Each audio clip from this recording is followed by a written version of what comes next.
The Supermarine Spitfire, the legendary aircraft with a heart of Rolls-Royce engine that had a significant contribution to the fight against the Luftwaffe. Our documentary sets out to tell the tale of the construction of this beast, starting from Southampton and branching out, investigating its development and the impact it had on Southampton's community.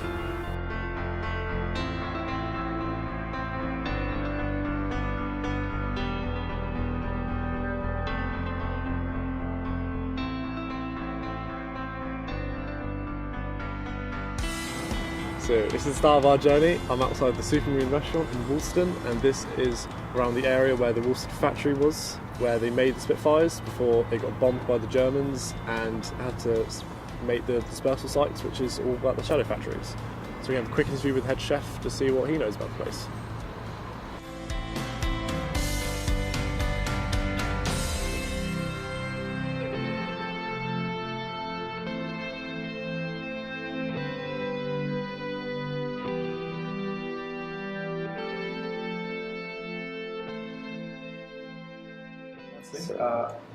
What's your name? Why? I'm Andy Neil, and chef at Supermarine / Metric / Woolston, pretty much. Hospitals sometimes. Oh, wow. So yeah. Quite a lot. So do you know the reason why this place is named Supermarine? Yeah. So essentially, Spencer, our owner, the owner, Metrics and Hospitals here, wanted to show off Woolston and the history in Southampton. Basically, his whole business, Metrics Hospitality, is about Southampton. Oh. So he likes to. Well, we're trying to think of a name for a restaurant. Why not go for something that actually talks about history and puts Southampton on the map a bit?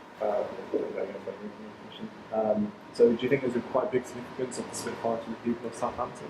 Yeah. So, well, most of Southampton was bombed because of the Spitfire or because of the Supermarine. So, if we weren't doing anything for the war, we wouldn't have been bombed as much. Obviously, we've got the port as well, yeah. But the Spitfire factories and the runways and everything was quite obviously a big target for the guys. So, yeah. Thank you very much. Thank you. Cool. After our planning was complete, we travelled to the nearby Hursley House in Winchester, now a research and development lab for IBM. It was once home of the development of the Vickers Supermarine Spitfire after the Woolston factory was bombed.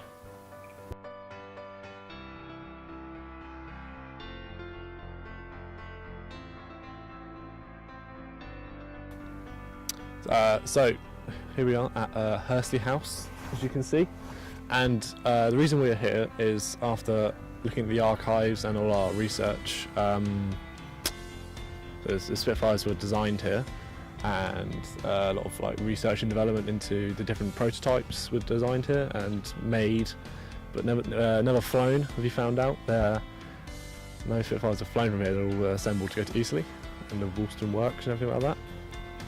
So I've been in contact with the historian here, who's Dave, and so he is a very knowledgeable guy, and he knows a lot about literally everything about the Spitfires that are designed and built here. And so we're going to have a quick interview with him and hopefully a little tour of this really nice house.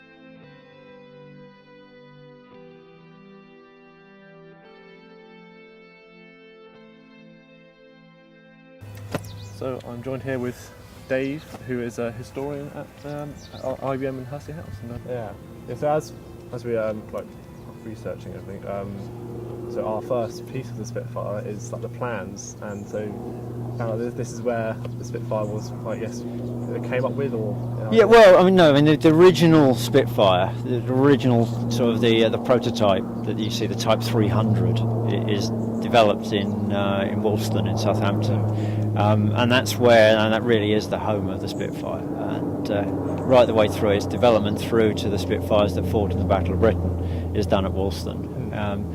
But as they knew full well, as they described it, is that when the long-awaited chop came, when they knew the German was going to hit them at some point, it was just a case of when, not if. Yeah. They were forced to leave the Woolston factory. Now, from a production point of view, they could move to warehouses and to garages, factory, sort of different workshops they could use and continue production in a limited way initially, but actually quite effectively quite soon afterwards.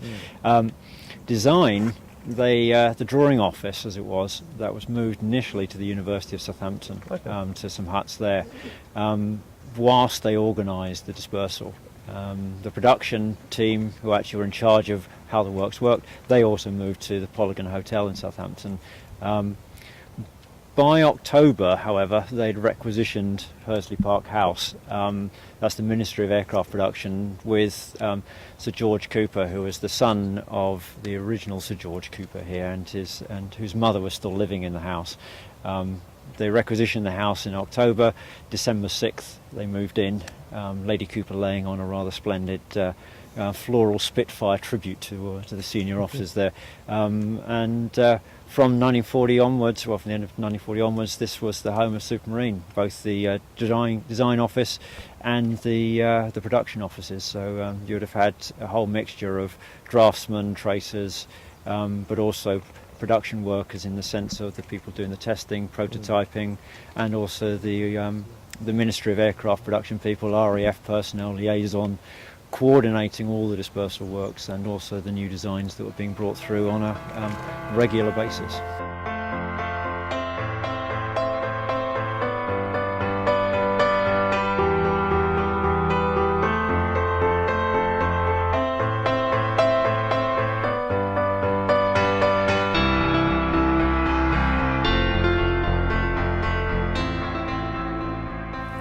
Dave was very helpful in teaching us about the history of Hursley House, but it was time to move on to our next stop, Reading Station. Unfortunately, I was unavailable to attend filming, so I left it to my crew to visit the site where the Vincent garage once stood. Hi guys, my name is Gov and I am stepping in from Mark today. We are here in Reading at the Thames building. This is the location for where the Vincent garage used to be. This garage was built in 1928, originally used for the Rolls-Royce garage. However, in the war, it was turned into an engine for the fuselage used for the Spitfire. However, the building was destroyed in 1978, so we've got nothing to show. This building here.